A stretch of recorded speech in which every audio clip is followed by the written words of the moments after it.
Bismillahirrahmanirrahim. Assalamualaikum warahmatullahi wabarakatuh. Waalaikumsalam warahmatullahi wabarakatuh.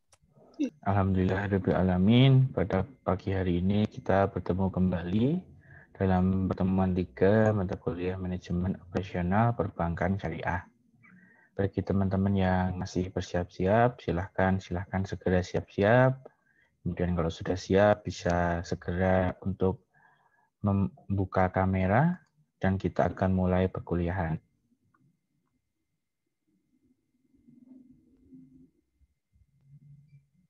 Oke, sambil menunggu teman-teman yang sebentar lagi akan hadir ya, saya ingin mereview lagi ya apa yang sudah kita pelajari sebelumnya. Namun sebelum itu kita baca doa terlebih dahulu ya. Silahkan dipimpin oleh salah satu dari kalian.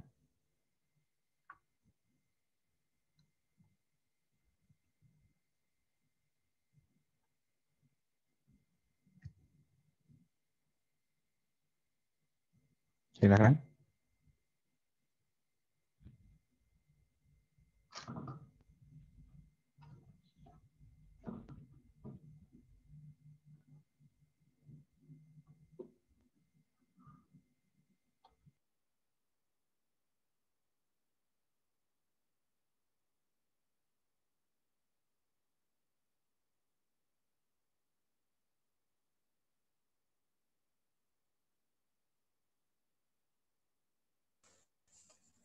Teman-teman, sebelum kita memulai perkuliahan pada pagi hari ini, mari kita berdoa. Bismillahirrahmanirrahim. Raditu billahi robba wa bil islami dina wa bil muhammadin nabiyya wa rasula. Rabbi zidni ilma warzuqni fahma. Amin amin ya rabbal. Terima kasih, Pak.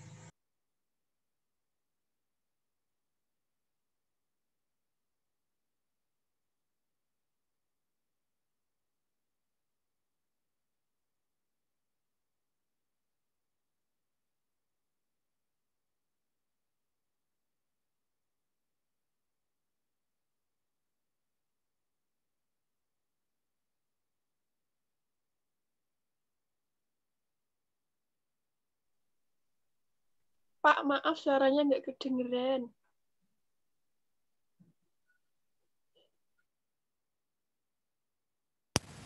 Halo, cek sudah kedengaran? Sudah Oke, Pak. oke. Ya, Jadi Pak. saya ulangi ya. Sebelum kita memulai perkuliahan pada pagi hari ini, kita akan melakukan review dulu ya. Review berkaitan dengan apa yang sudah kita pelajari sebelumnya. Teman-teman sebelumnya sudah saya ajak untuk mempelajari bagaimana alur operasional umum Bank Syariah. Kemudian saya juga sudah mengajarkan kepada teman-teman berkaitan dengan tugas yang saya berikan ya. Itu sudah saya nilai, nanti insya Allah akan saya bagikan ya hasilnya. Bagaimana hasil kalian, nanti saya sudah kantongi hasilnya. Nanti insya Allah akan saya bagikan kepada kalian berapa nilai kalian, gitu ya. Jika nanti ada suara saya yang tidak terdengar, silakan langsung bicara ya. Oke, silahkan kerjakan polling yang sudah saya launch di Zoom ini. Apakah sudah terlihat launching pollingnya?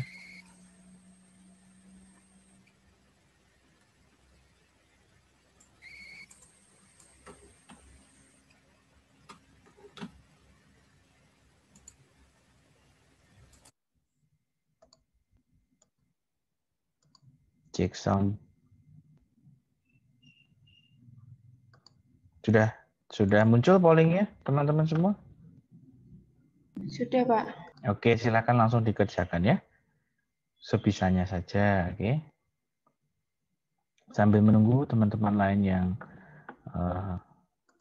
belum hadir, jadi silakan untuk menjawab soal tersebut.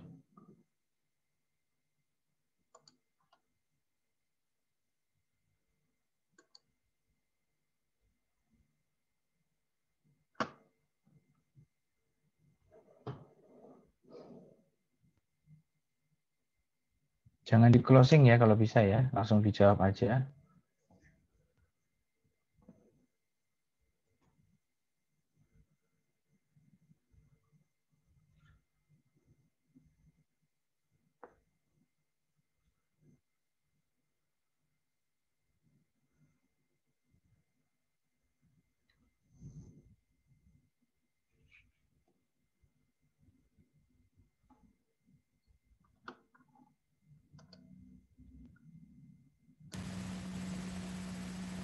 Cek sound.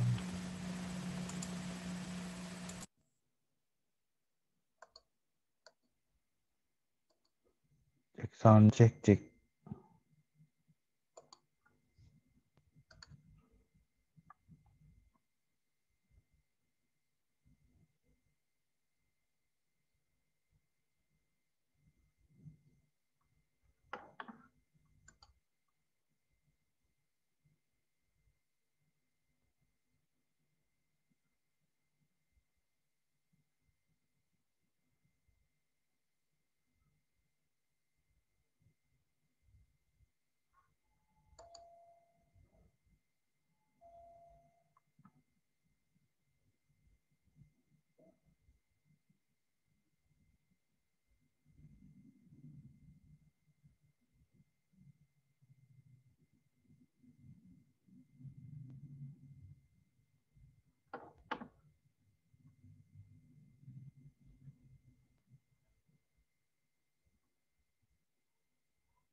Buat yang baru bergabung, silahkan bisa isi polling ini.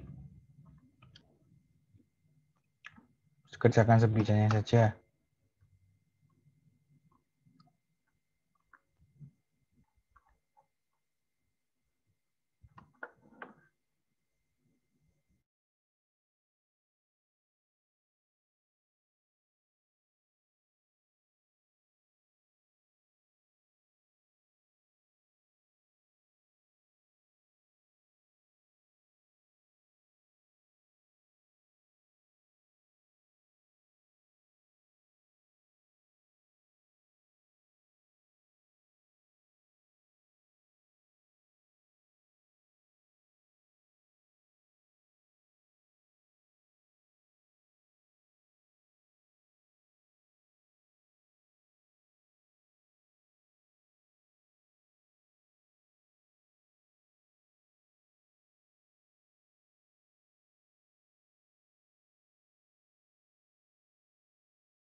Silakan bagi teman-teman yang baru bergabung bisa mengisi kuis ya, kuis yang sudah saya buat.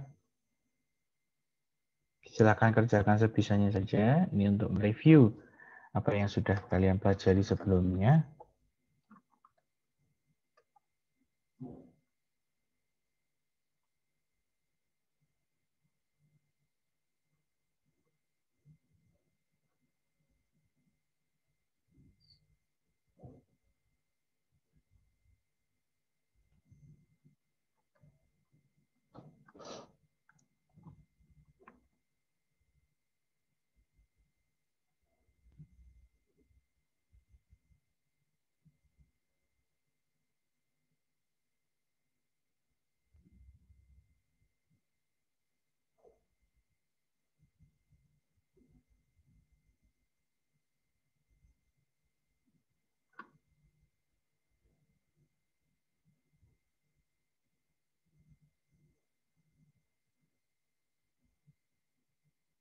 Silakan yang sudah hadir bisa open kamera.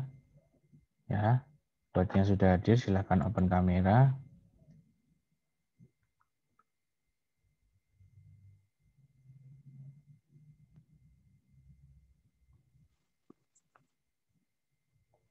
Pak. Ya. Buat yang sudah hadir silahkan open kamera ya. Nugroho, Linda Febriana, Nike Puji Rahayu, Nurul M, Dwi Afrianto, Puji Astuti. Silakan open kamera.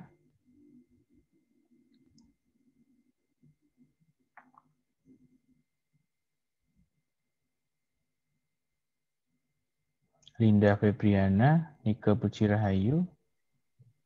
Oke, sudah. Nugroho, belum Nugroho.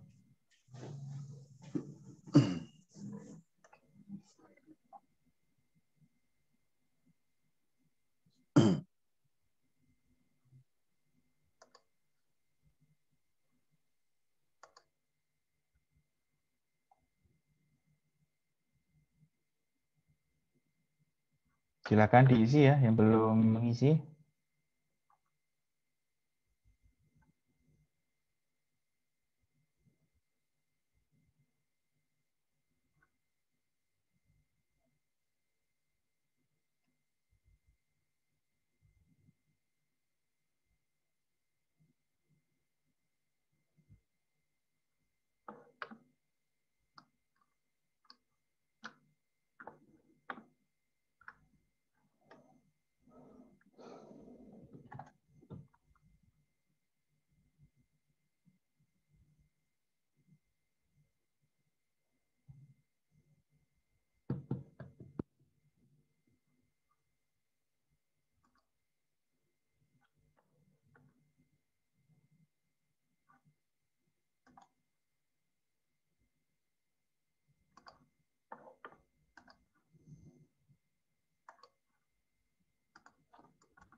Silakan yang belum mengisi bisa mengisi.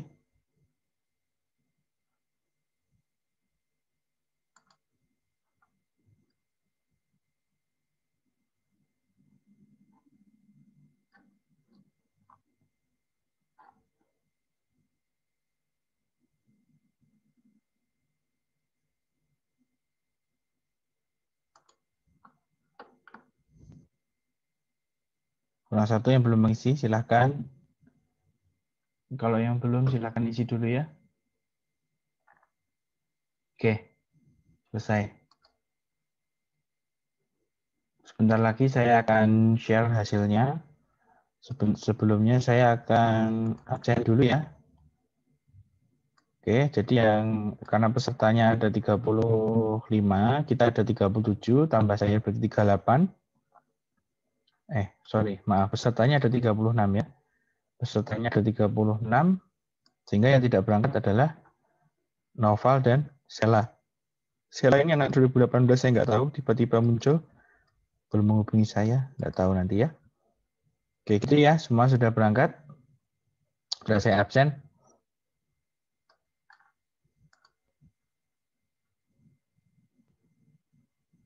Oke.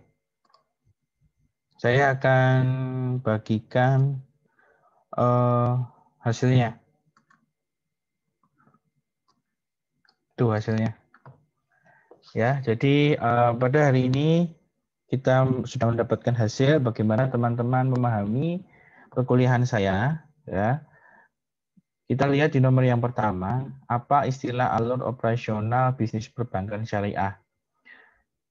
Jawaban yang betul adalah apa, teman-teman? Ada yang mau jawab? Perantara keuangan. Perantara keuangan. Oke, perantara keuangan. Nah, di sini saya sedikit bertanya-tanya, mengapa masih ada yang menjawab mudharabah, masih ada yang menjawab murabahah, masih ada yang menjawab pemberi dana keuangan dengan akad, yang keempat adalah penyalur keuangan. Nah, kenapa masih ada yang menjawab seperti itu? Bahkan jumlahnya adalah di atas 50%. Kalau yang salah itu ya, 4 jawaban yang salah itu berarti kalau di total berapa? 50%. Nah, itu mengapa bisa seperti itu ya? Masih ada yang bingung bahwa mungkin bisnis perbankan di sini masih belum kalian pahami bahwa dia juga menerima tabungan dan juga dia mengeluarkan penyaluran dana. Ya, jadi kalau saya review lagi ya, mungkin buat yang belum paham ya, saya review sedikit. Ya, saya khawatir kalau nanti sampai ke depan kalian tidak paham.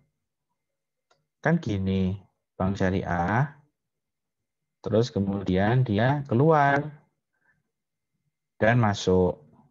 Kalau sudah seperti ini bukan penyalur keuangan namanya. Ini adalah perantara atau bahasa namanya financial intermediary itu. Ya. Jadi kalau kalian merasa tidak paham dengan materi saya, tolong lihat di YouTube. Jadi saya sudah membuat kelas ini sedemikian rupa sehingga kalian bisa nyaman untuk belajar. Ya, kalian tidak ikut live saya juga tidak apa-apa. Ya, paling kalian hanya rugi di absen. Ya, tapi secara pemahaman kalau kalian paham di YouTube silahkan gitu. Nah, kalian juga bisa WA ke saya apa yang kalian belum paham gitu ya. Jadi tolong jangan hanya diam saja. Please tolong itu YouTube saya dilihat ya. Kalau kalian memang belum paham. Ya, jadi semua yang sudah saya berikan ini adalah murni demi pemahaman kalian. Zoom juga saya ini Zoom-nya adalah Zoom Pro, bukan Zoom yang basic ya. Jadi saya pendanaan sendiri untuk bisa mengajar ya. Maka manfaatkan momen ini supaya kalian bisa memahami bagaimana alur operasional perbankan syariah. Ya. Mata kuliah ini sangat-sangat penting buat kalian karena kalau kalian tidak punya basic ya, kalian tidak punya pemahaman yang cukup, maka kalian ke depannya juga akan tidak paham gitu loh. Apa yang akan diajarkan oleh dosen yang lain di mata kuliah yang lain. Ya, saya tidak inginkan kalian itu harus pinter 100% enggak, tapi cuman kalian paham aja setiap saya ngajar, itu kalian paham. Kalau kalian nggak paham, kalian tanya, gitu ya. Oke, jangan sampai ada terulang seperti ini ya. Jangan sampai terulang kok jawab masih salah gitu ya. Harusnya kalian paham bahwa bank syariah itu perantara keuangan, gitu loh. Ya. Oke, lanjut. Andi memiliki tabungan senilai 5 juta yang ingin diinvestasikan dalam bentuk deposito di bank syariah. Disebut apakah Andi? Ya. Jawabannya apa? Kelebihan dana. Kelebihan dana. Kenapa masih ada yang jawab investor, nasabah, depositor? Ini kan sudah tidak ada hubungannya ya. Jadi tolong kalian perhatikan baik-baik mata kuliah saya. Kalau kalian memang tidak mau ikut, nggak apa-apa. Silahkan, itu hak kalian. Tapi tolong manfaatkan fasilitas yang sudah saya kasih. Kalian bisa akses Zoom saya, kalian bisa akses YouTube saya, kalian bisa tanya saya. Ya, kalau ada yang tidak paham. Oke. Jadi tolong jangan diam-diam aja ya. Tolong jangan diam-diam aja. Kalian harus aktif apa yang tidak kalian pahami. Oke, lanjut kita.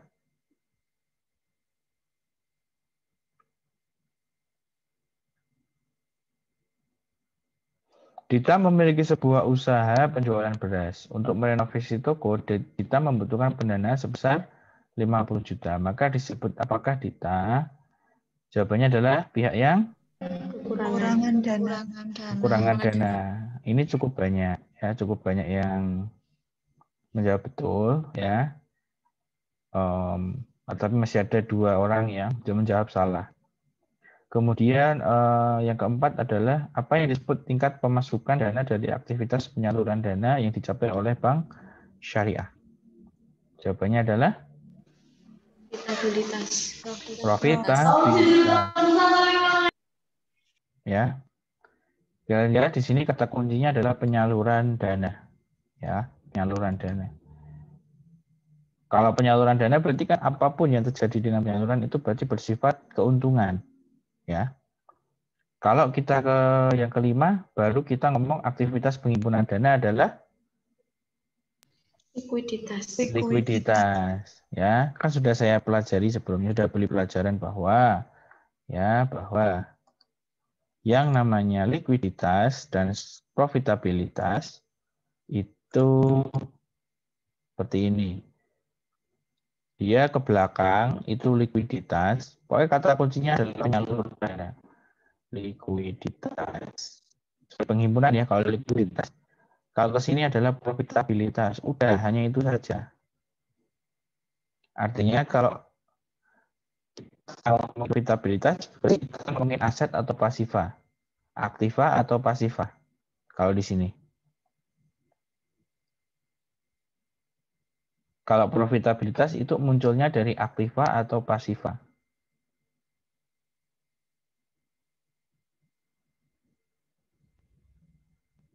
Ayo silakan menjawab.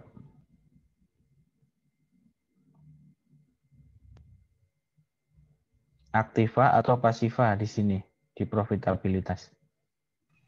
Aktiva, Pak. Aktiva. Oke, banyak belum tahu ya. Kalau di sini berarti apa? Pasifa. Pasifa. Ya. Kalau kalian ingat, sebenarnya neraca itu kan bentuknya seperti huruf T. Ini aktiva, ini pasifa. Apa-apa yang akan menjadi keuntungan itu pasti ada di sini. Perusahaan manapun, ya, baik itu bank atau bukan, itu akan selalu mendapatkan keuntungan dari asetnya. Tidak ada kok keuntungan dari utangnya, kok keuntungan dari modalnya. Ya, itu sebabnya yang namanya bisnis itu tidak selalu dalam hal besarnya modal, ya. Karena modal ini sebagai sumber saja. Makanya kalau saya ngomong itu atau dari penabung atau depositor atau orang-orang yang menabung atau orang-orang yang membuat deposito, mendaftarkan deposito atau apa bahasanya ya, mengajukan deposito ke bank itu di sini masuknya. Ya. Kemudian uang yang masuk itu baru uang yang masuk ini baru dikeluarkan dalam bentuk aset, entah itu dalam bentuk mudharabah, ya, entah itu dalam bentuk murabah, and so on, banyak sekali. Ya, jadi teman-teman di sini tuh harus berpikir secara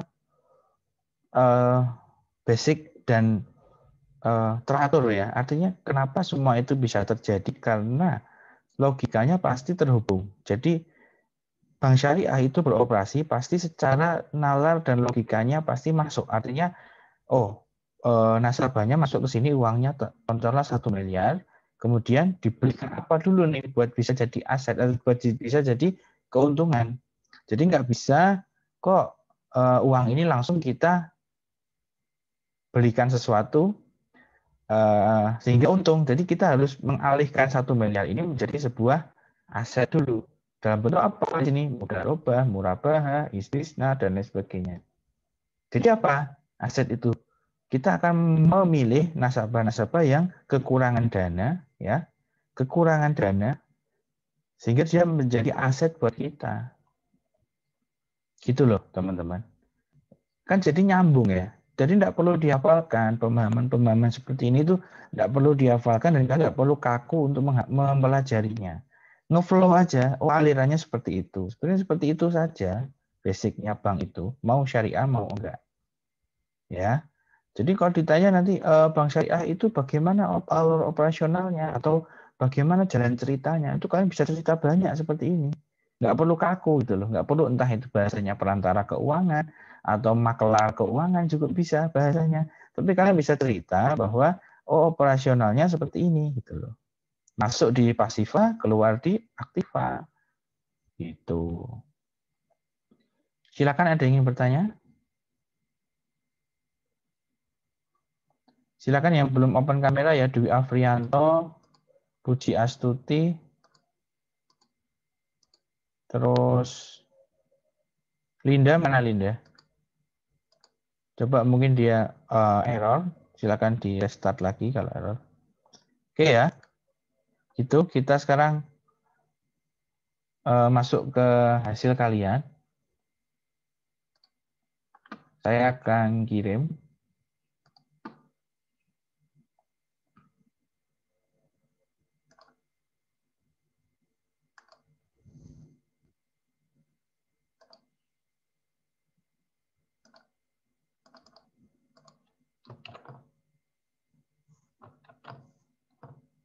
Saya mulai ke yang nilainya bagus dulu ya, yang paling bagus dulu ya. Tugas yang paling bagus itu ini sebentar.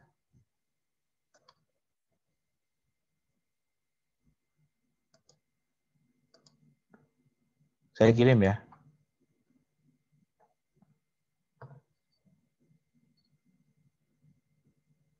Itu sudah muncul siapa yang pegang Bank Panin Dubai Syariah?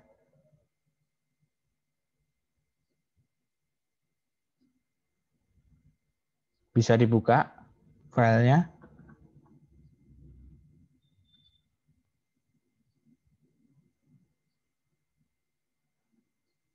Sudah bisa dibuka?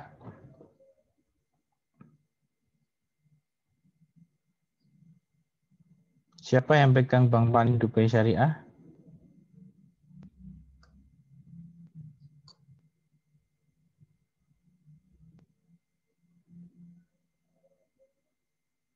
Sudah bisa dibuka filenya? Silakan dicek dulu. Siapa yang pegang Bank Panin Dubai Syariah? Kelompok 7, Pak. Ya, siapa kelompok 7? Andriani, Jati, sama Azriel. Oke, ya saya mengucapkan terima kasih ya. Kenapa saya bisa mengatakan ini yang paling baik dari kalian? Karena bahasanya itu bahasa dia sendiri dan dia mengerjakannya itu benar-benar dengan contoh. Jadi dia benar-benar memahami bagaimana alurnya. Mari kita coba simak ya. Kita simak dulu. Sebenarnya apa yang dilakukan sehingga dia mendapatkan nilai 100 untuk ya. Kita lihat di sini. Sudah muncul ya gambarnya ya? Sudah, Pak. Oke.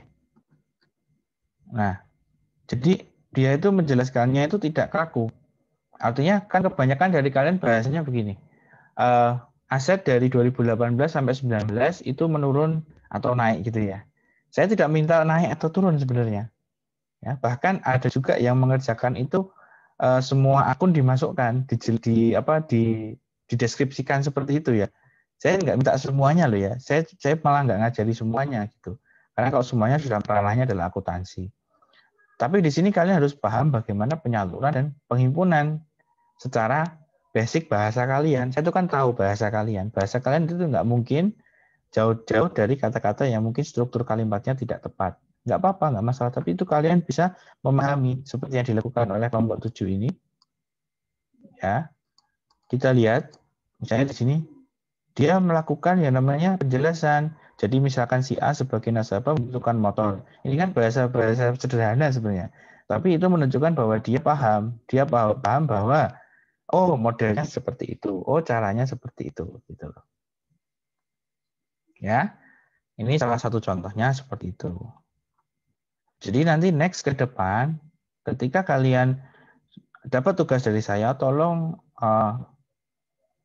tulis dengan bahasa kalian sendiri dan anggaplah saya itu nggak paham apa-apa sehingga kalian menulisnya itu dengan bahasa yang mudah gitu loh dan sesuai dengan pemahaman kalian.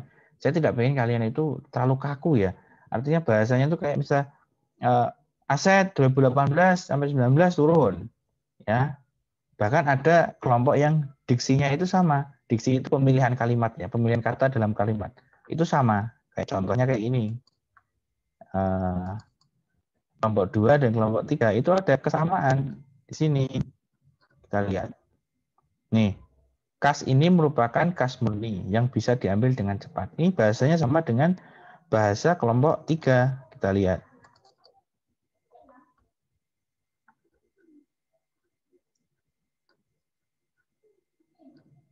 Nih, kas ini merupakan kas murni yang bisa diambil dengan cepat. Sama kan? Persis plek. Ya, persis plek. Nah, tentunya yang seperti ini jangan kalian ulangi lagi ya. Saya tidak pengen kalian tuh kaku bahkan mencontek. Saya tidak suka seperti itu, ya. Kalau kalian memang betul-betul paham, buktikanlah dengan bahasa kalian, dengan bahasa yang mudah dipahami. Saya juga mengajar juga tidak dengan bahasa-bahasa yang kaku gitu loh, dengan sederhana gitu. Oke. Gitu ya, teman-teman ya. Silakan ada pertanyaan review kita. Saya kirim ke WA ya. Hasil tugasnya. Jadi tolong dengan bahasa kalian tulis dengan lebih baik, dengan lebih cermat ya, sehingga kalian bisa paham juga kalau oriental nggak bisa paham apa yang sebenarnya terjadi pada bank syariah. Silakan ada yang ingin bertanya?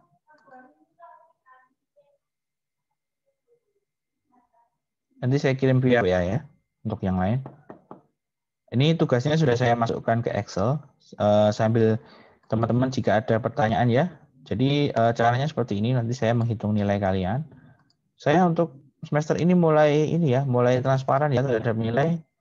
Kita bisa pantau sendiri. Kita lihat di sini. Bentar saya share screen dulu.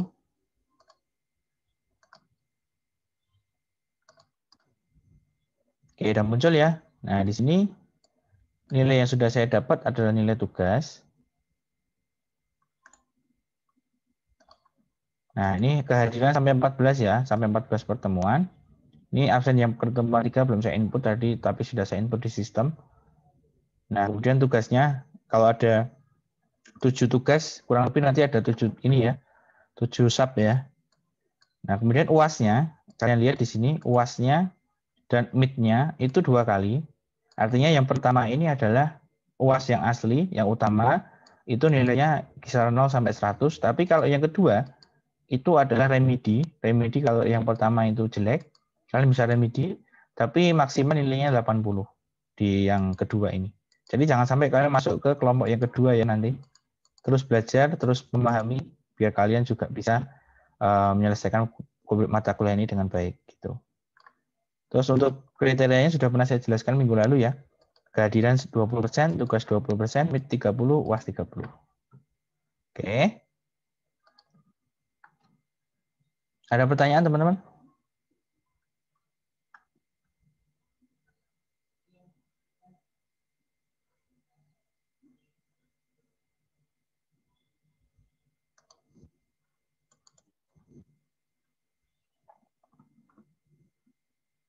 Silakan kalau ada pertanyaan.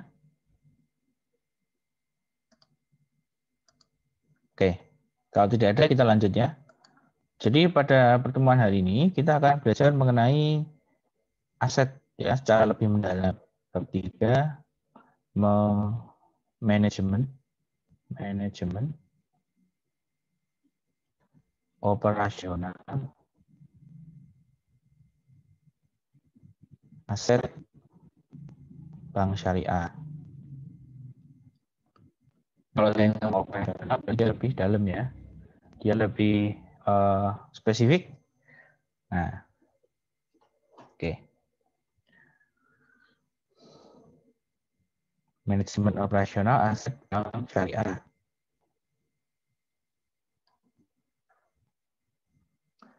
Nah, teman-teman, kenapa saya mengajarkan tentang ini ya? Sehingga kalian harus paham. Kalau saya ngomong manajemen operasional aset bank syariah, otak kalian langsung mikir, oh berarti sebelah kiri Pak. Gitu. Sekarang kita mau bicara sebelah kiri dulu, cara lebih mendalam. Ini ya, aktiva, pasiva. Terus sebelah ini kan, saya aksir ini. Jadi kita hari ini insya Allah akan ngomongin tentang aktiva. Ya. Nah, kenapa saya kok mengajarkan tentang ini teman-teman semua? Jadi bank itu berjalan atau dia itu mencari profit itu secara highly regulated. Apa itu highly regulated? Jadi bank itu merupakan perusahaan yang sangat menjunjung tinggi kepatuhan terhadap peraturan. Highly regulated itu artinya dia sangat diatur oleh pemerintah, ya. Jadi komposisi dana yang masuk di sini di pasiva misalnya 1 miliar ya. Kemudian berapa yang akhirnya menjadi aset itu juga dia harus memperhitungkan berapa. Kan nggak mungkin 1 miliar juga dapat 1 miliar. Ya. Artinya kalau masuk 1 miliar, keluar 1 miliar itu nggak mungkin, makanya pasti lebih kecil. Gitu loh. Ya. Nah, ini ada aturan kan teman-teman.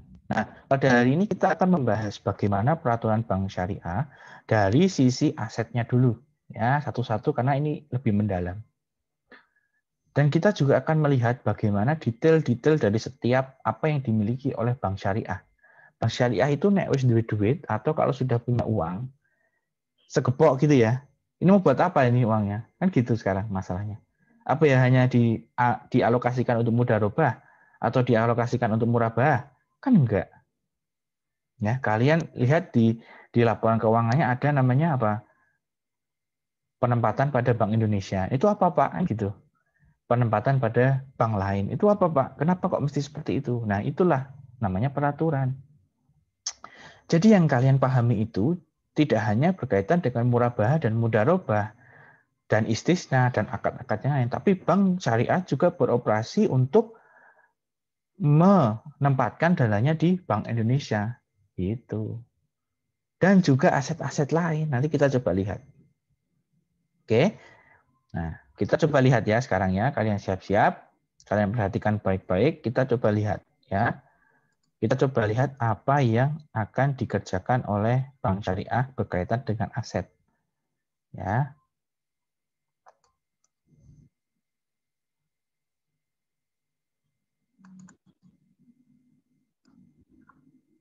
Sudah muncul? Sudah ya? Sudah. Nah, kalian bisa download laporan keuangan yang sudah ada catatannya. Kalau yang kemarin saya kasih itu kan laporan keuangan yang belum ada catatannya. Nah, kalian bisa masuk seperti biasa, misalnya saya contoh BRIS ya. BRIS, Bank BRI Syariah Indonesia, tahun 2019 sama aja kayak kemarin. Kemudian kita klik tahunan, cari.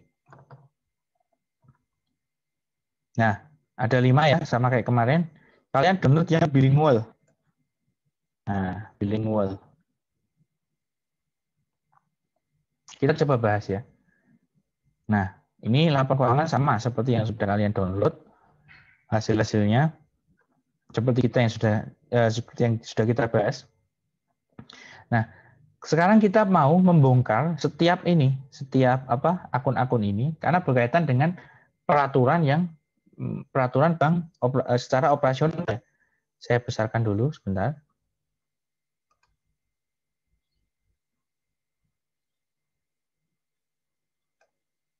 Nah, ini kalian lihat di sini ya, bahwa aset bank itu tidak hanya piutang murabah, piutang mudharabah ya, dan lain sebagainya ya. Tapi ada juga ini kas, giro pada bank lain, investasi pada surat berharga, tagihan akseptasi. Ya, kurang lebih ada 5 yang unik. Kita perlu tahu apa sih sebenarnya yang dilakukan oleh Bank Syariah terhadap 5 akun ini. Karena ini berkaitan dengan penyaluran ya teman-teman ya. Saya tidak ngomongin akuntansi, tapi karena di sini berkaitan dengan asetnya perusahaan, artinya adalah berkaitan dengan apa yang dimiliki oleh perusahaan sebagai tanggung jawabnya. Kan dia tanggung jawab terhadap apa? Pendanaan, gitu loh. Pendanaan apa? Dari sisi masyarakat, kan pemerintah perlu melindungi masyarakat. Nggak boleh ada bank yang merugikan masyarakat. Semuanya harus sesuai dengan peraturan. Makanya saya sebutnya apa tadi? Highly regulated. Ya. Yuk, lanjut. Nah, kita perlu tahu sebenarnya giro ini apa, Sobat? Giro ini penempatan pada Bank Indonesia ini apa? Jadi, aset yang sudah masuk, misalnya 1 miliar tadi ya, di cerita awal, itu pertama kita harus alokasikan dulu, kita bisa lihat di sini. Ya, di bawah itu ada ceritanya.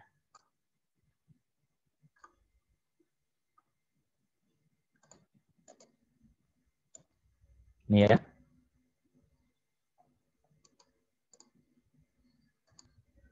Nah, giro pada Bank Indonesia. Kita lihat. Di sini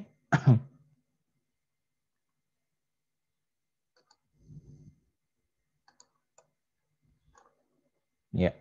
Nah, kalian lihat di sini bahwa bisa dilihat dalam berdasarkan mata uang. Jadi yang tadi di atas kan besarnya berapa? 4,6 T ya, 4,6 T. Nah, ini dialokasikan dalam rupiah dan juga dolar sebanyak 4,5 T ya, kurang lebih 4,6 T. Kecil ya tapi. Terus kemudian dolar Amerika Serikatnya adalah 5 miliar. Sehingga total kalau dijumlah 4,6 T sekian. Ya, kalau kalian lihat.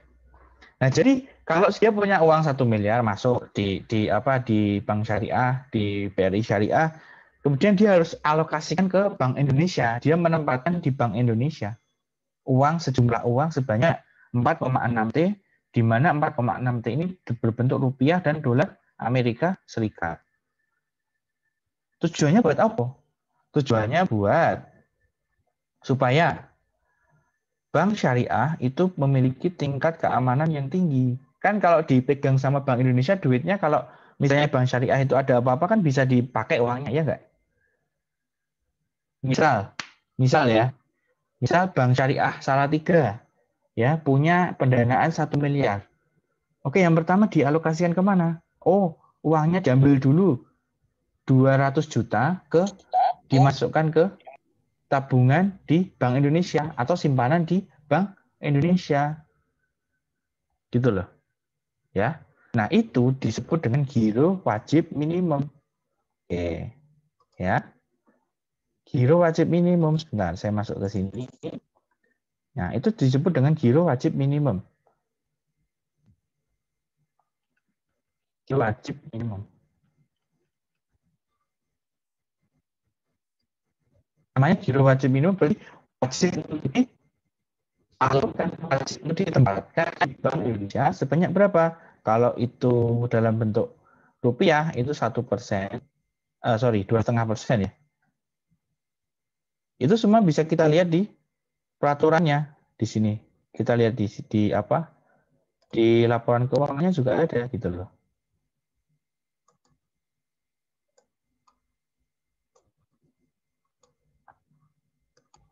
Bentar.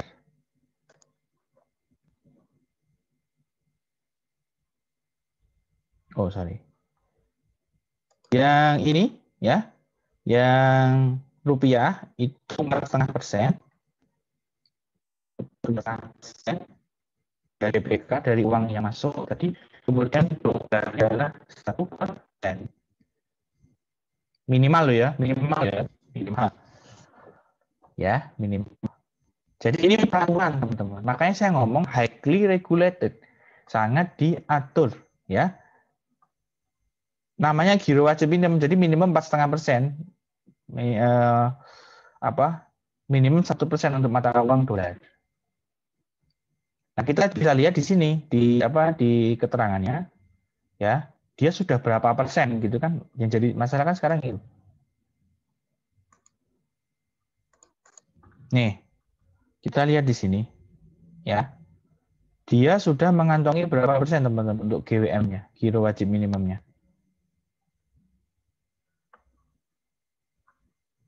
Coba bisa dilihat di situ. Bisa dilihat di situ berapa persen itu rasio GWM-nya?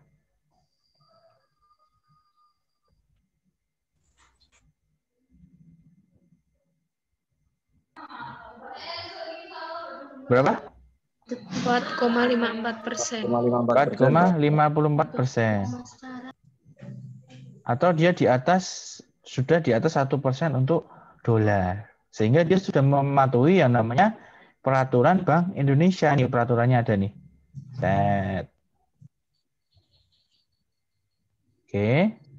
Nah, saya tidak mau kalian hafal peraturannya, tapi yang penting kalian paham. Oh, berarti bank syariah itu tidak hanya berkaitan dengan piutang akad-akad itu, tapi juga dia harus memenuhi giro wajib minimum. Ya, giro wajib minimum itu adalah itu. Ya, sejumlah uang yang harus ditempatkan di Bank Indonesia, ya, minimum 4% untuk mata uang rupiah dan dolar 1%, dan dolar itu 1%. Ya. Peraturannya itu nomor 2114 PADG 2019 tanggal 26 Juni 2019. Gitu. Sampai di sini ada yang ingin bertanya? Giro wajib minimum ini. Silakan kalau ada yang belum paham bisa ditanyakan.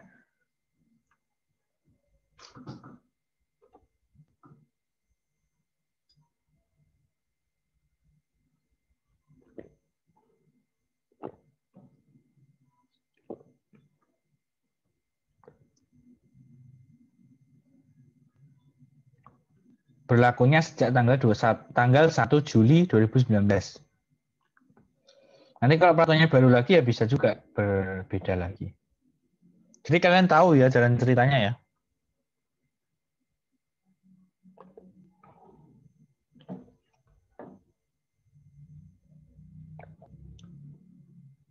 Silakan ada yang ingin bertanya?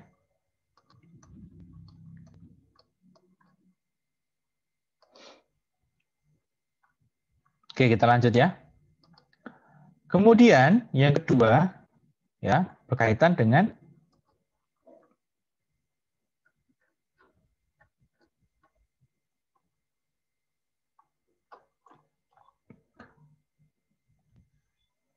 giro dan penempatan pada bank lain.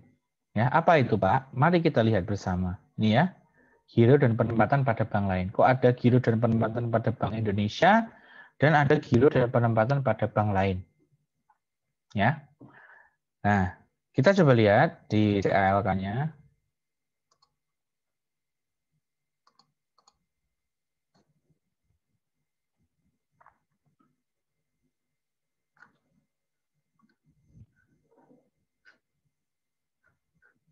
Definisi ya. Jadi kalian bisa lihat definisinya di CALK ini.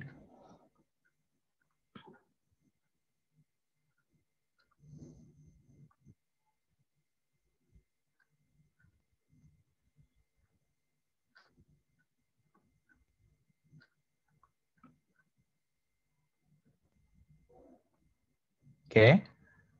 Kita masuk pada bank lain coba. Nah, ini ya. Kita lihat.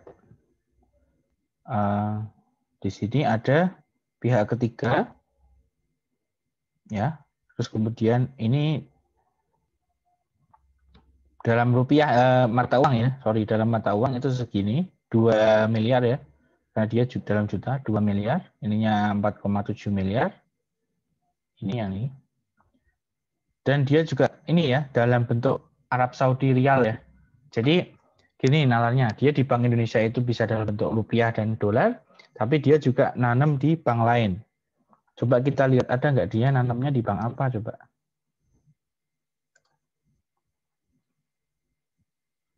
Nah ini ada ya. Kita lihat di sini ternyata dia nanamnya di BCA. Nih BCA. Kemudian Rial Saudi Arabianya di National Commercial Bank. Ya, jadi di giro penempatan pada bank lain itu dia tempatkan di National Commercial Bank dan Bank Sentral Asia atau BCA. Terus juga dalam pihak berelasi juga di sini ada BRI dan Mandiri. Terus ada dolar Amerika Serikat juga di BRI dan lain sebagainya. Ya, ini adalah bank-bank lain yang jadi Bank BRI Syariah itu nabung juga di BCA, di National Commercial Bank dan juga di BRI dan Mandiri dalam bentuk dolar maupun rial, mata uang Arab Saudi gitu. Ya.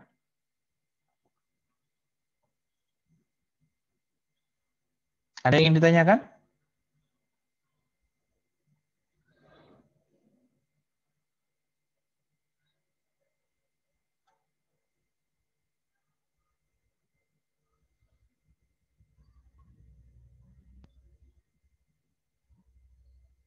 Oke. Nah, pada penempatan pada bank lain itu menguntungkan nggak Pak? Nggak ada yang bertanya gitu ya. Menguntungkan ini ada. Rata-rata tingkat imbal hasil per tahun adalah sebagai berikut. Ya. Nih, SIMA rupiah dan valuta asing. Bentuknya jadi dia menempatkan di bank lain dan juga Bank Indonesia. Ya. Kalau Bank Indonesia memang nggak dapat return, nggak dapat imbal hasil. Tapi yang dapat imbal hasil dari bank lain. Misalnya dia nanam di BCA, dia dapat imbal hasil sebanyak 5%. Dia nanam di Bank Mandiri dapat berapa persen gitu loh. Totalnya semuanya itu 5%. Silakan ada yang ditanyakan? Jadi kalau kita masuk ke catatan kita, itu berarti tadi ada bank syariah dia menempatkan dananya di BI ya, saya BI, kemudian di lain.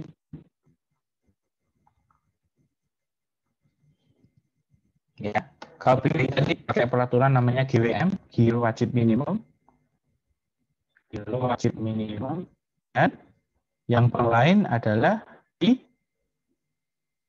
terserah berapa, nggak ada minimumnya, hanya saja dia ada imbal hasilnya.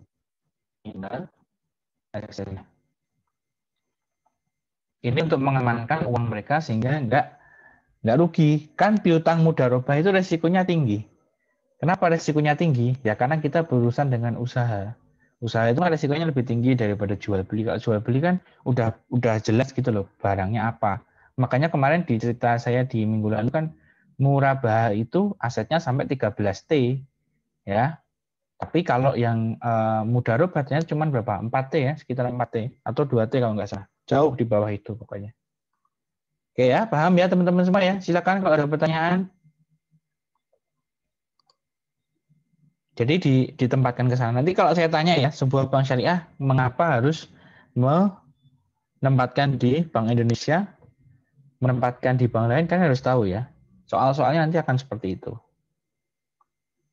Karena kalau di Bank Indonesia untuk menjaga likuiditasnya, supaya baliknya tuh supaya aman duitnya di sana gitu loh. Enggak semuanya itu di mudharabah musyarakah gitu-gitu. Terus yang kedua adalah di bank lain. Supaya apa? Supaya dapat imbal hasil.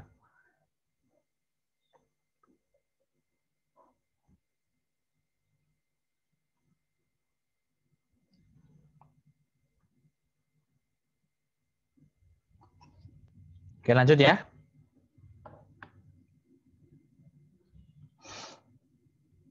Kita sekarang masuk ke yang ketiga adalah investasi pada surat berharga. Ya, investasi pada surat berharga. Apa itu, Pak? Kalau kita lihat di atas, ya, bentar. Kalau kita lihat di atas, investasi pada surat berharga ini besarnya sekitar 10T ya. Lebih besar daripada penempatan-penempatan yang ada di Bank Indonesia atau penempatan di bank lain. Ya, ini 4,6T, ini 302 miliar, nah ini 10T sendiri. Gede ya, paling gede di antara aset yang bukan dari aktivitas syariah. Ini kan bukan dari aktivitas syariah yang pada umumnya ya. Ini kan di lain-lainnya. Bukan dari aktivitas piutang. Ini 10T, paling besar ya. Kita lihat apa sebenarnya investasi pada surat berharga. Ya, jadi kita lihat di sini bahwa investasi pada surat berharga itu berhubungan dengan suku. Apa itu suku? Ada yang tahu nggak suku itu apa?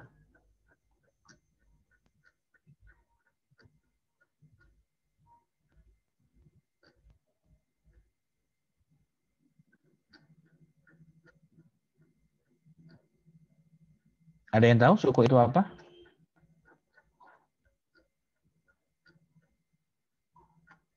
Nggak tahu suku itu apa? Ini syariah loh ya. Surat berharga, Pak. Iya, berharga. Tapi bagaimana mekanismenya? Suku itu mekanismenya gimana?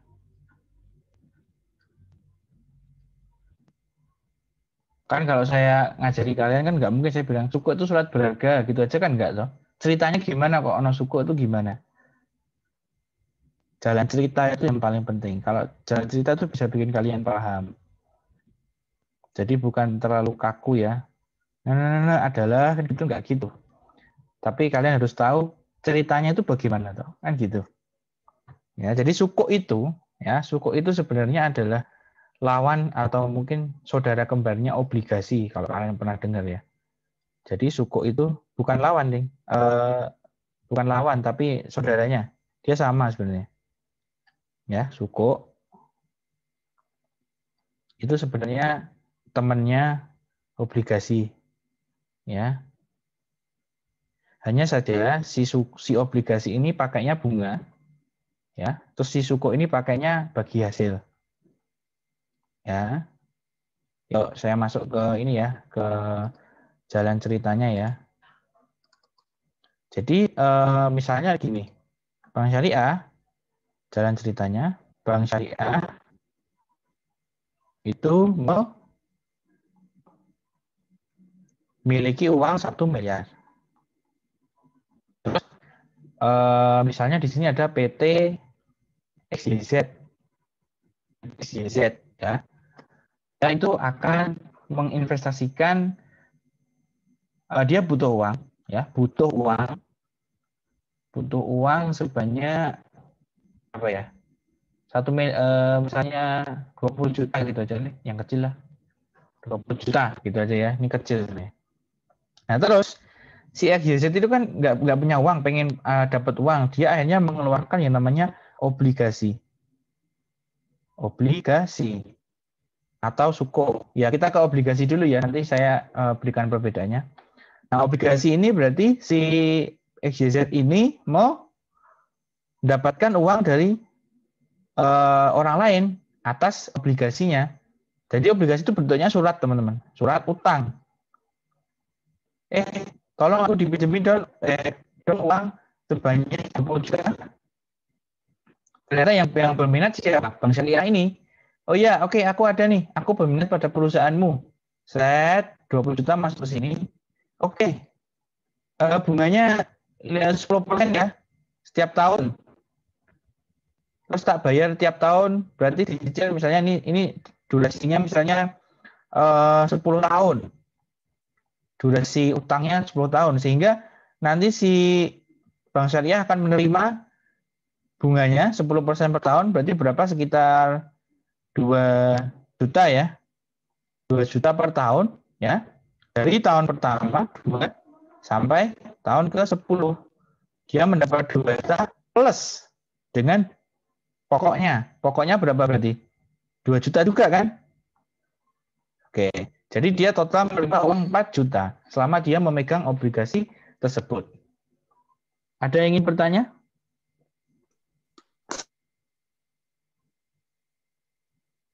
Silakan yang ingin bertanya atau belum paham cerita saya? Kalau nggak paham, yang sebelah mana? Ya, obligasi itu surat utang, minta duit 20 juta. Contohnya aja saya, saya minta duit dong 20 juta, saya butuh nih. Terus saya nerbitin surat, isinya perjanjian dan sebagainya ya. Terus Fitri mau, Pak saya ada 20 juta nih. Terus dia membeli surat saya tadi, oh iya, mana uangnya? 20 juta saya terima, Fitri akhirnya mendapatkan apa? Mendapatkan penerimaan setiap tahunnya sebesar bunga plus pokoknya. Pokoknya itu adalah utangnya itu tadi loh. Jadi dicicil utangnya plus bunganya per tahun berapa. Paham teman-teman? Paham ya? Ayo ada yang ingin bertanya?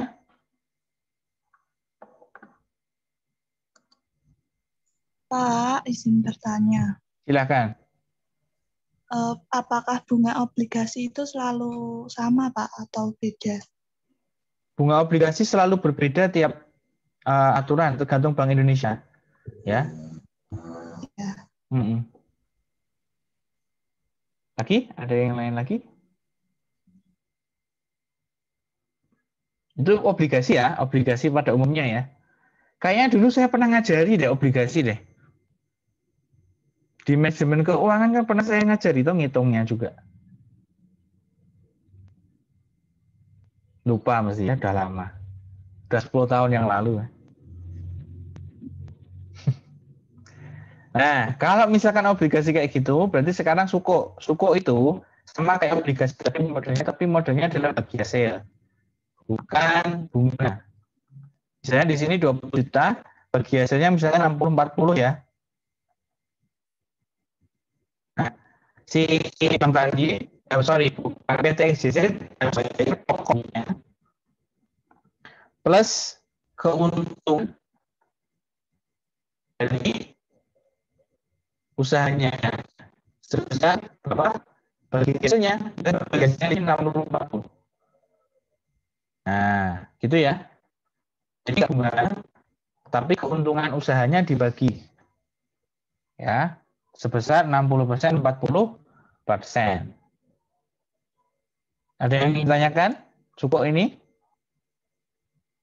Itu bedanya dengan obligasi. Kalau obligasi itu bunga, kalau suku itu keuntungannya bagi hasilnya.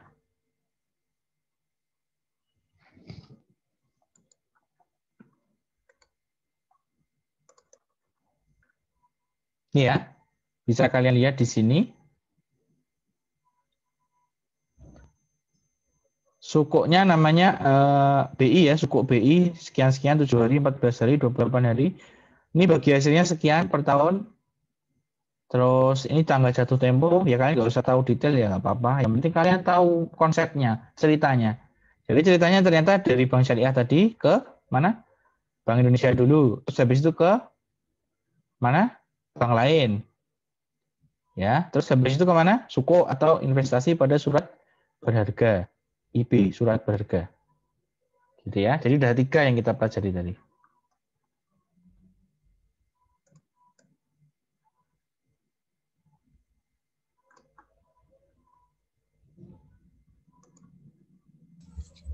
Maaf Pak, izin bertanya. Silahkan.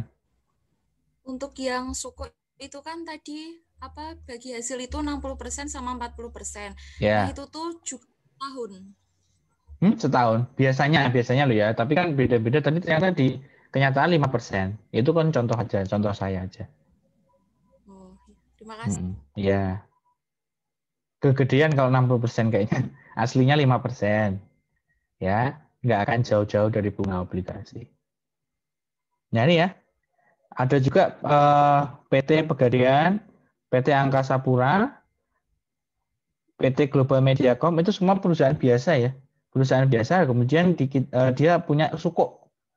Jadi kalau kalian investasi, mau investasi di mana? Suko, kan gitu udah beda lagi gitu. Nanti kalian akan mendapatkan pokok kalian dan juga bagi hasilnya kalau perusahaan untung. Maaf, Pak, izin bertanya. Silahkan.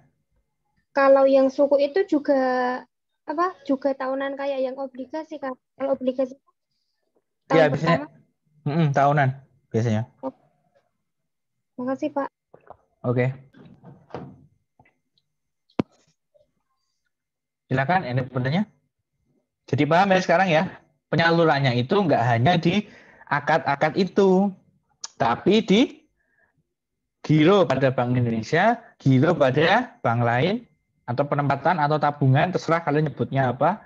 Yang ketiga, investasi pada surat berharga. Surat berharga ini biasanya dalam bentuk suku atau obligasi yang syariah gitu ya. Obligasi syariah berarti dia nggak pakai riba, nggak pakai bunga. Terus gitu ya, jadi kalian tahu ya. Lanjut, kita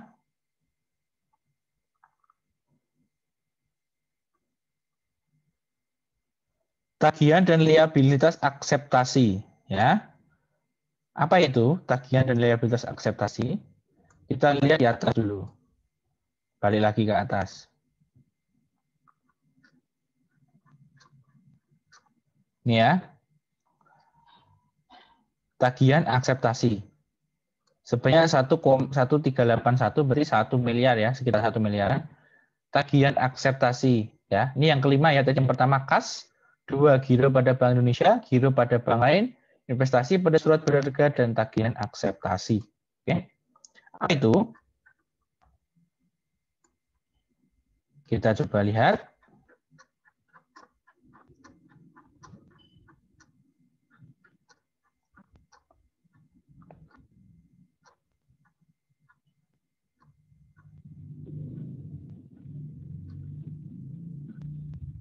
Ini ya, akseptasi. Nah, ini ya. Jadi akseptasi itu adalah biasanya tagihan yang sifatnya piutang. Piutang ya, basicnya adalah piutang. Cuman piutangnya bukan piutang akad-akad itu, tapi piutang karena jasa-jasa perbankan. Misalnya di sini ada LC impor. Ya, LC itu impor. LC impor itu berarti misalnya ada nasabah luar negeri. Enggak, sorry. Nasabah Indonesia ya, nasabah Indonesia si A itu bilang ke BRI untuk menjaminkan piutangnya, ya, di mana dia dapat pembayaran dari luar negeri. Misalnya luar negeri mau ngirim dia 1 miliar. Nah kan dia ragu-ragu, ini benar nggak nih? Benar nggak nih? Jangan-jangan bohongan. Karena mau ekspor impor ya, kita urusan ekspor impor ya. Nah si A akhirnya ngomong ke BRI, saya mau menjaminkan piutang saya. Sehingga BRI bayar ke sini, dan BRI bekerja sama dengan bank yang ada di luar negeri, misalkan Bank Commonwealth, JW ya. Nah, si B sebagai sebagai importernya, dia mengirim uang ke CW. CW ke sini baru ke BRI, tapi sudah dijaminkan dulu sebelumnya. Ya, artinya BRI sudah menjaminkan bahwa si B ini bakal bisa membayar. Si CW juga bisa membayar. Jadi kurang lebihnya LC itu adalah berkaitan dengan impor ketika bank syariah menjaminkan nasabahnya ya untuk bisa menjaminkan untuk bisa membayar dari luar negeri. Jadi biar saya yang ada di Indonesia itu nggak khawatir gitu loh, nggak khawatir bahwa si B yang ada di luar negeri sana itu membayar apa enggak itu saya nggak khawatir, dia pasti membayar karena sudah dijamin oleh BRI dan CW sebesar sekian. Ini kecil sebenarnya. Ya, jadi timbul karena piutang yang sifatnya jasa dari bank syariah itu. Ya, ini masuk ke aset ya, karena ini kan piutang.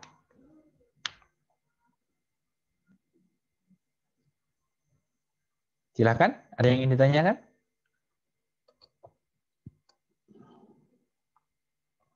Kurang lebih seperti itu ya untuk akseptasi. Sebenarnya banyak produknya, cuma salah satunya adalah akseptasi ini. Salah satunya adalah LC, Letter of Credit. Ya, LC itu Letter of Credit, tulisannya gini. Letter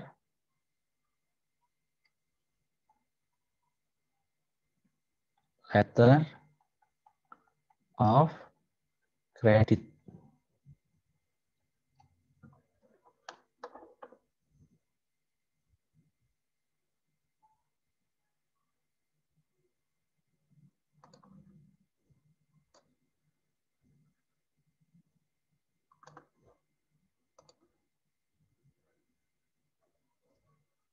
Oke ya, sudah selesai bukan untuk kuliah hari ini ya, belum. Itu untuk 5 akun yang bukan dari akad. Aset yang bukan dari akad. Ya, nanti kita akan masuk di akad. Ya, waktunya masih cukup ini. Masih ya, masih ada 20 menit, masih banyak.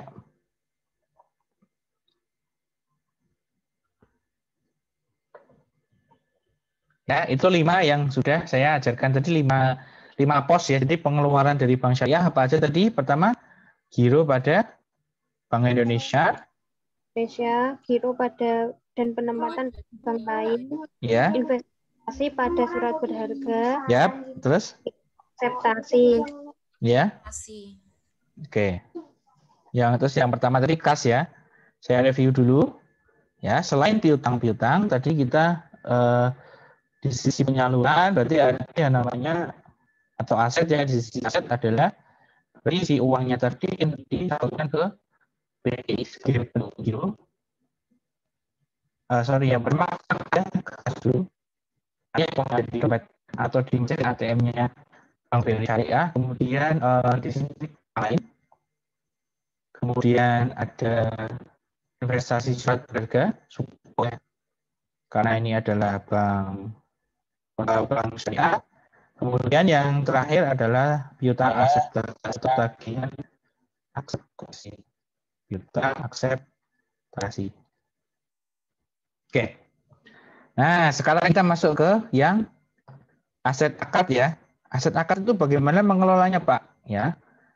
Nah, begini teman-teman, ya, begini. Untuk kita bisa melihat ya, bagaimana piutang murabah mudharabah ini, dia sebenarnya juga sudah diatur oleh Bank Indonesia. Kita lihat, kita masuk ke sini, misalnya di sini piutang murabah ya, berapa? Besarnya 13T ya, sama seperti yang sudah kita pelajari di minggu lalu, bahwa kita ada 13T untuk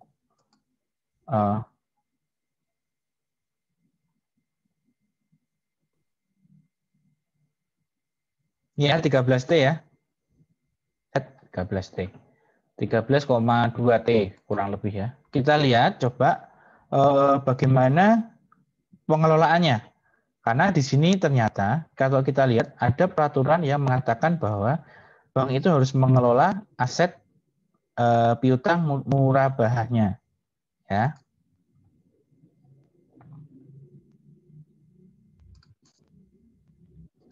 Nah, ini ya, sudah muncul peraturannya. Saya ngomong di awal tadi bahwa ya, bank syariah itu sangat highly regulated. Highly regulated. Kita lihat di sini. Ini peraturannya bagaimana dia mengelola kualitas asetnya. Ya. Kalau tadi yang kas, Bank Indonesia, penempatan bank lain, investasi pada surat berharga dan piutang atau tagihan akseptasi tadi itu semuanya lancar. Kalau kalian lihat tadi di laporan keuangan adalah lancar. Artinya semua bisa ditagih secara langsung. Artinya tidak ada macet-macetnya. Artinya iso balik dengan benar-benar bisa kembali uangnya kepada Bank BRI Syariah sebagai bank syariah dengan 100% insya Allah lancar. Tidak ada keraguan. Nah, sekarang yang jadi masalah adalah ketika kita masuk ke mudharabah, murabahah, istisna, salam, itu kan orangnya bukan pihak yang besar. Maksudnya gini, kalau tadi kita lihat Bank Indonesia, itu kan pihak yang besar. Besar dong, nggak mungkin Bank Indonesia nggak bisa bayar. Bank lain, pihak yang besar juga nggak? Ya besar juga gitu loh, duitnya juga banyak. 3, apa lagi tadi? Investasi, besar juga. Kas, kita ada lancar. Kas kan berarti uang yang ada di mesin ATM. Jelas itu lancar. Piutang akseptasi juga lancar. Nah, tapi kalau mudharabah ini kan kita berhubungan dengan orang kecil, masyarakat, yang kita tidak bisa tahu sepenuhnya apakah dia memiliki moral, dia memiliki uang yang cukup atau istilahnya jaminan, dia bisa bayar apa enggak murabahnya. Itu kan ada kekhawatiran seperti itu. Nah, makanya muncullah peraturan ini.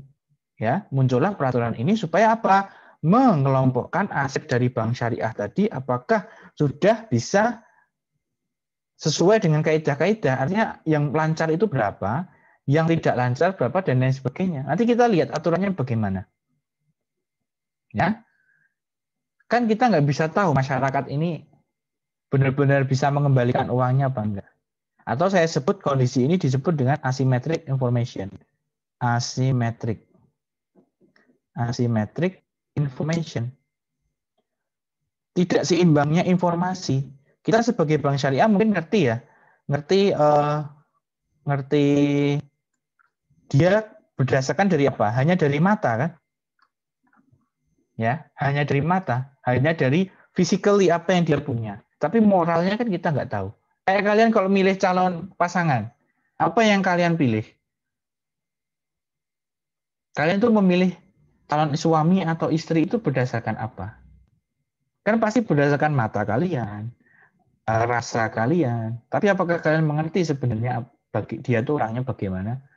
Belum tentu ngerti sebelum kalian sudah menjalani bertahun-tahun mungkin. Ya, artinya apa? Ada asymmetric information, ada tidak seimbang informasi antara kita sebagai pemilik dana, di sini kita sebagai bank syariah, dengan masyarakatnya. Tapi masyarakat itu benar-benar bisa balik lagi apa? Jangan-jangan dia itu punya duit tapi nggak mau kembalikan, bisa nggak? Bisa juga. Kemungkinan itu bisa. Nah, inilah yang menjadi perhatian dari bank syariah. Bagaimana dia punya aset itu tidak sekedar besar, tapi juga efektif. Ya, paham ya teman-teman ya di sini ya? Ada yang ingin ditanyakan?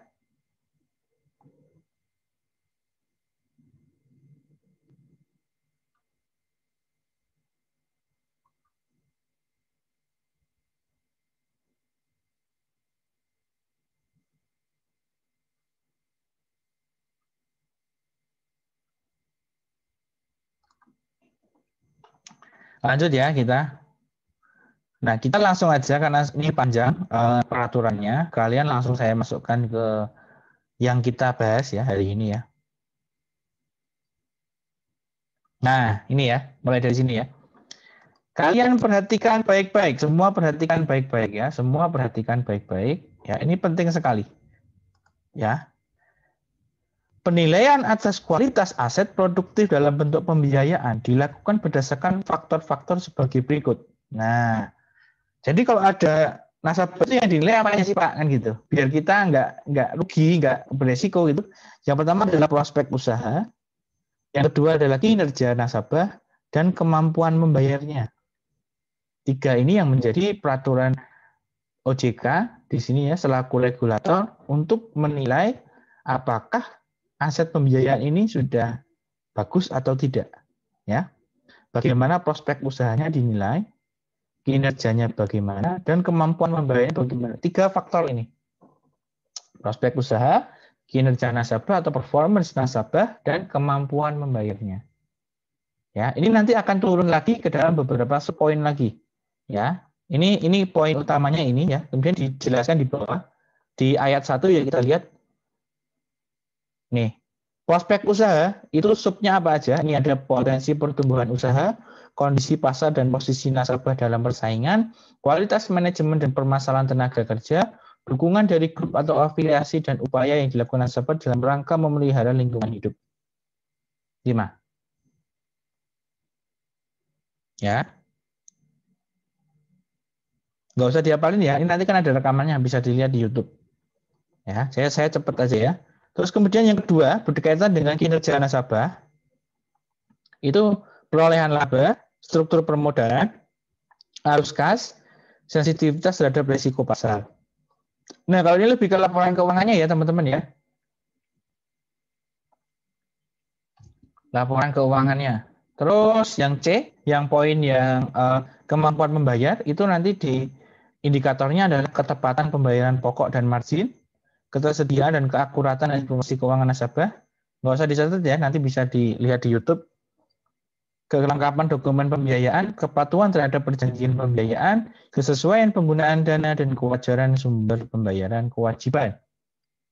Oke, ya ada berapa ini? 6 ya. Oke. Nah, terus kemudian sekarang nilainya caranya bagaimana, Pak? Ya, ya dianalisis terhadap faktor penilaian ini, ya. Ya, akhirnya apa? Mempertimbangkan faktor penilaian dan komponennya. Relevansi dari faktor penilaian dan komponen terhadap nasabah yang bersangkutan. Nah, nilainya nanti akan dikelompokkan menjadi 5 kelompok ini, teman-teman. Lancar, dalam perhatian khusus, kurang lancar, diragukan, atau macet. Oke, jadi tiga nilai ya. 3 nilai ya. Kinerja, apalagi tadi kemampuan membayar dan prospek usaha ya. Terus dinilai, kemudian bagaimana skornya, masuk ke lancar, masuk ke dalam perhatian khusus, kurang lancar, diragukan, atau macet. Yang paling jelek memang macet. Apakah Bank BRI Syariah itu punya rekening macet? Ada. Ya, nanti kita lihat. Nah, untuk mudharabah dan musyarakah itu mengacu pada RBH dan PBH. RBH itu adalah realisasi bagi hasil. Realisasi bagi hasil. PBH itu adalah proyeksi bagi hasil. Realisasi itu kenyataannya, dan proyeksinya itu rencananya. Kan ada toh rencana sama kenyataannya. Rencananya adalah saya akan bahagia bersama kamu, tapi kenyataannya bagaimana? Contohnya seperti itu ya. Misalnya proyeksinya adalah bagi hasilnya 5 juta, itu sudah dihitung semuanya misalnya gitu. Realisasinya beneran 5 juta apa enggak? Kenyataannya 5 juta apa enggak? Kita enggak tahu. Makanya dihitung dengan mengacu pada ini, kemudian nanti dimasukkan dia lancar atau dalam perhatian khusus atau kurang lancar atau diakukan atau macet gitu. Oke. Nah, PBH itu dihitung berdasarkan analisis kelayakan usaha dan arus kas masuk atau cash inflow. Ya. Nasabah selama jangka waktu pembiayaan mudharabah dan musyarakah.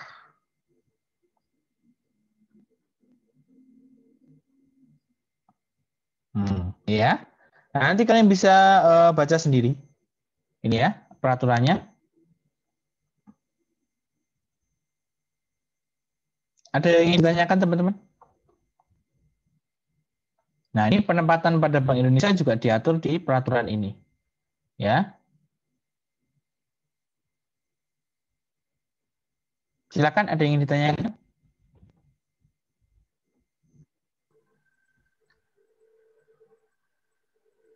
Pak, izin bertanya. Oke, silakan. Apakah setiap peraturan pada bank itu setiap tahunnya berbeda, Pak? Berubah terus atau tetap? Cenderung berubah tiap tahun. Tapi berubahnya nggak banyak. Paling cuman prosentasenya naik dikit atau turun dikit gitu. Ini aja peraturannya tahun 2014. Masih dipakai sampai sekarang. Ya, cuman di tahun 2018 ada perubahan dikit. Tapi menurut saya tidak terlalu material ya. Sehingga saya pakai yang ini, yang basicnya ini. Basic pertamanya ini. Nah, ini kalian harus baca peraturannya kayak gini. Kalau kalian pengen paham benar, ya. Tentunya kan harus pelan-pelan. Makanya ada mata kuliah ini supaya kalian tuh paham. Bagaimana sih peraturannya, Pak? Kan gitu. Bahkan aset-aset non produktif aja dijelaskan di sini, ya. Ya, nanti kita bisa lebih dalam ya untuk belajar mengenai peraturan ini dan lain sebagainya, masih banyak ya. Nah, yang penting adalah kalian harus paham tadi ada lancar, dalam perhatian khusus, apalagi tadi masih ingat?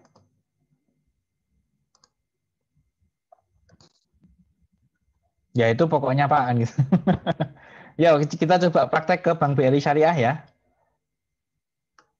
13T. 13T kita coba lihat kelompok-kelompoknya. Ya.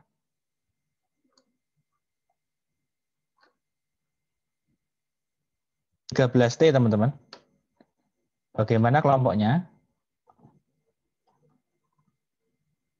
Di sini sudah dijelaskan secara jelas ya.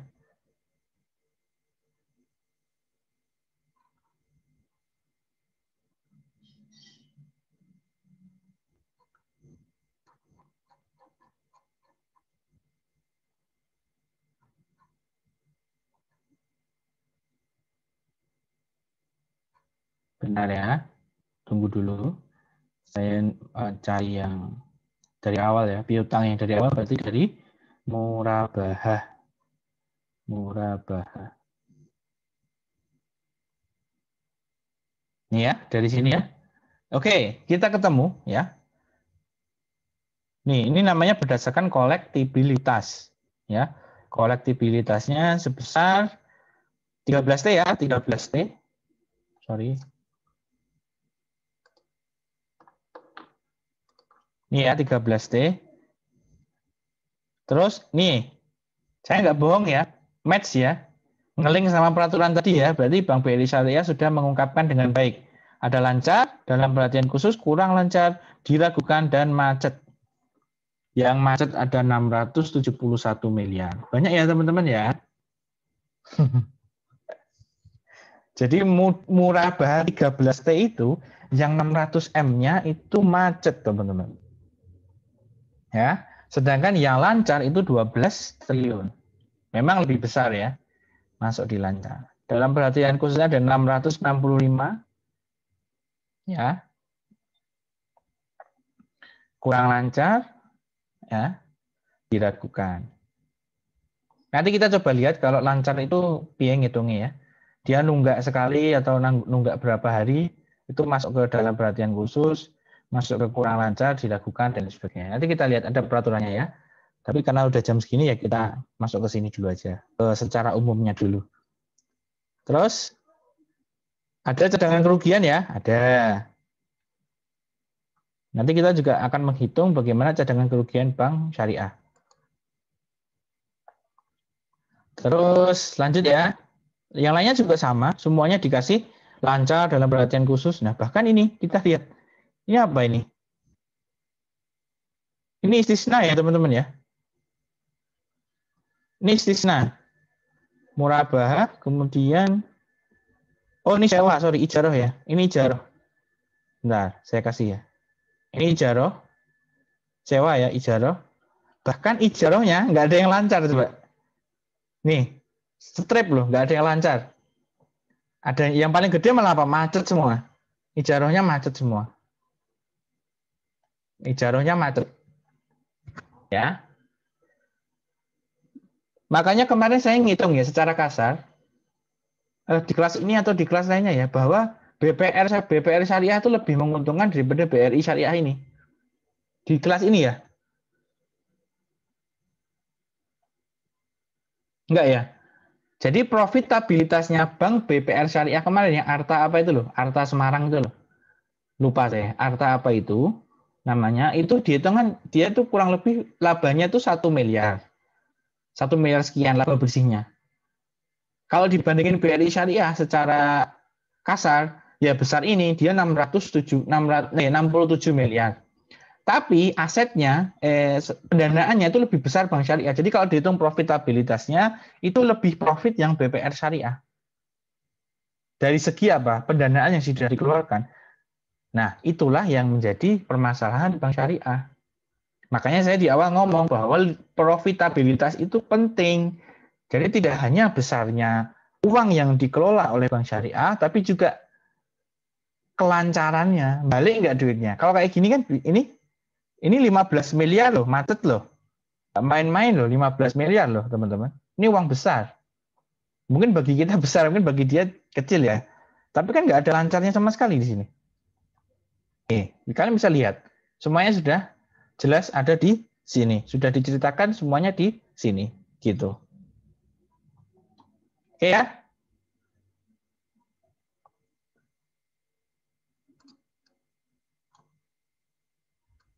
Kurang lebih seperti itu.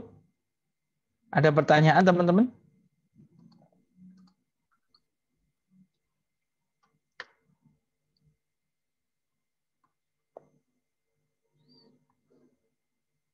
Sudah paham ya? Nanti insya Allah kita lanjutkan minggu depan. Ya, waktunya masih sudah habis. Kalian dari habis ini ada kuliah lagi kan? Saya ucapkan terima kasih buat teman-teman. Tolong dilihat lagi video saya nanti di YouTube bagi yang belum paham. Ya, terima kasih. Sampai jumpa minggu depan. Insya Allah ya. Kita baca doa kafaratul majlis dulu. Subhanakallahumma wa bihamdika asyhadu an la ilaha illa anta astaghfiruka wa atubu ilaik. Terima kasih teman-teman semua. Wassalamualaikum warahmatullahi wabarakatuh. Waalaikumsalam. Waalaikumsalam warahmatullahi wabarakatuh.